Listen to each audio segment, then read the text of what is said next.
I will not go through a lengthy protocol because of the time, but there are some few people that we need to recognize.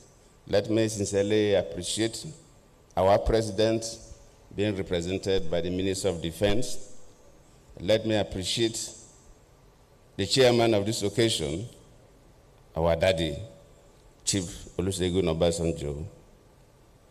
Let me also appreciate the person who brought us here and the wife, General Irabo. Thank you for gathering us to celebrate this book. The keynote speaker, let us appreciate the former NSA. We're happy. And let us appreciate the book reviewer, Bishop Matthew Hassan Kuka. Whenever Kuka is to speak, I'm always pleased because it's more of a scholar than a bishop. I have to thank all of you who are here, serving ministers, former ministers, serving governors, deputy governors, and former governors, serving members of the National Assembly and former members of the National Assembly. But let me really appreciate our traditional institutions led by the Sultan of Sokoto and other traditional leaders are here with us. Distinguished ladies and gentlemen, I will not take much of your time because we've listened to eloquent speakers.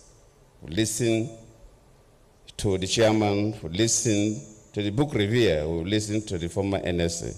So I don't really have much to add. But let me first appreciate the man, Irabo, General Irabo. He's really a fine officer. And he's somebody who, the little I know, doesn't play politics with military. After leaving office, when I was in office, I thought that the military services don't play unnecessary politics. Well, we know there's politics everywhere, but they play the politics of within the army, not the kind of politics we play. But after leaving office, I realized that quite a number of professionals in the security services play dirty politics. But General Rabo is one person that does not get into that. White is white, black is black. Thank you, you're a gift to this country. And the title of the book is quite interesting. Scars and the Boko Haram Conundrum. It is interesting because, you know, when I was in office, and one of the major scars on my government, and it would be on my face, and like Bishop Cook has said, no plastic or cosmetic surgeon can remove it, is the issue of the Chibok girls. It's a scar that I will die with. But later on, people may know a little more details. And that's also to do with the Boko Haram. What do they really want? Of course, our chairman raised the issue when interviewed some of them, and they gave him some perspective. But probably one day, I pray that some of the Boko Haram leaders may be literate enough to document what they have done so that people will really know what they wanted. Because it's like the story of the Nigerian Civil War. If you read one of the books, My Command, I think that's one of the first books that came out from President Obasanjo, because he was there. Then Ojukwu wrote his own, Because I Am Involved. So when those who were involved in something say it, you get a different perspective. If you go through a research, interview a lot of people, yes, you'll get part of the story, but you will never get the full story of the Boko Haram. Because I was there. The Boko Haram started 2009 when I was the vice president to late Yaradua. Of course, I took over 2010 for 5 years, battling with the Boko Haram until I left. I thought that immediately I leave, within a reasonable time, late General Buhari was going to wipe them out, but till today, the Boko Haram is still there. So the issue of Boko Haram is a little more complex than sometimes we can gesture. In 1999, when Obasanjo just became a president, we know we had some issues in the Southwest. But government was able to bring it down because there was a clear focus, there was clear reason, and government was able to. Then we had issues in the Niger Delta. And when I became the vice president, one of the major things I did was to visit the most dangerous camp of the militants in the Niger Delta. I remember when we flew down to Warri, by the time we got to the waterfront to take boats to that camp, they sent information to us that anybody following me must not carry weapon.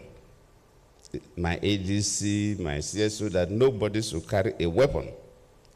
In fact, the Commissioner of Police of Delta State said, Vice President, no, you will not go there. The State Director of SSS to say, no, I will not go. I told them I will go.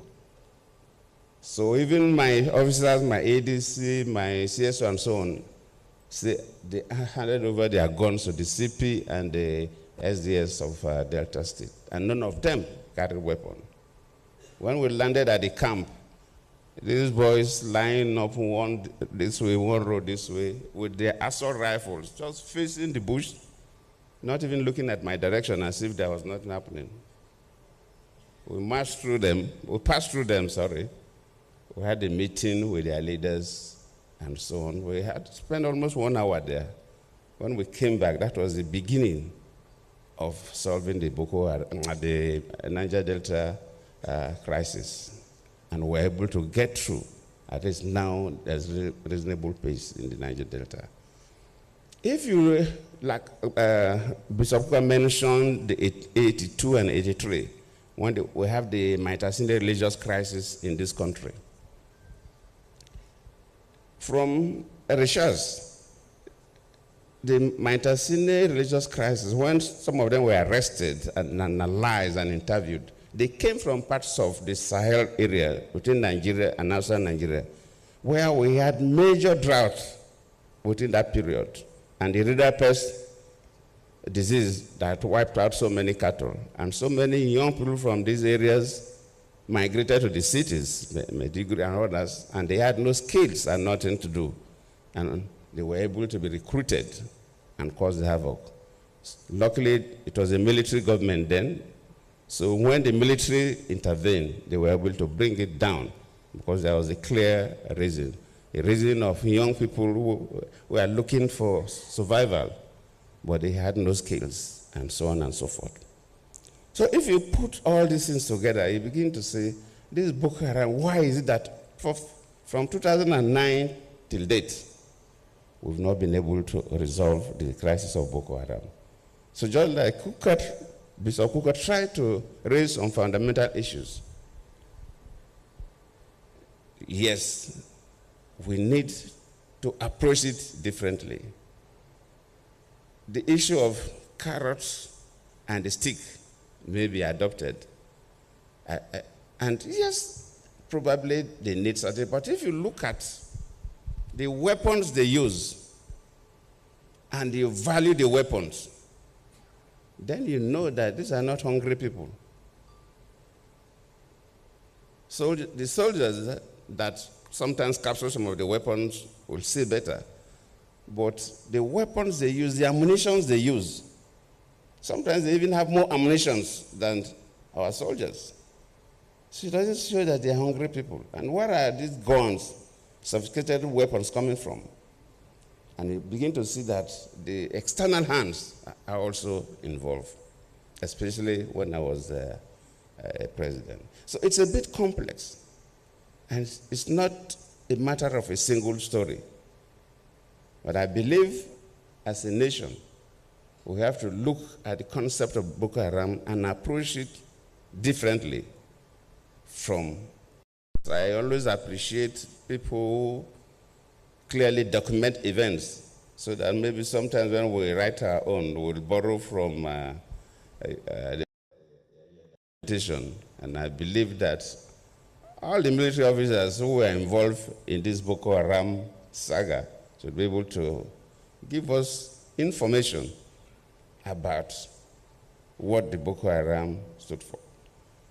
If it is only about hunger, because we tried different options, I don't need to give a sermon. It will look as if I am trying to defend my own government. That will come up later when we will document, we'll write our books. But I believe we took different options, we set different committees. We tried our best within that 5 years that I was there.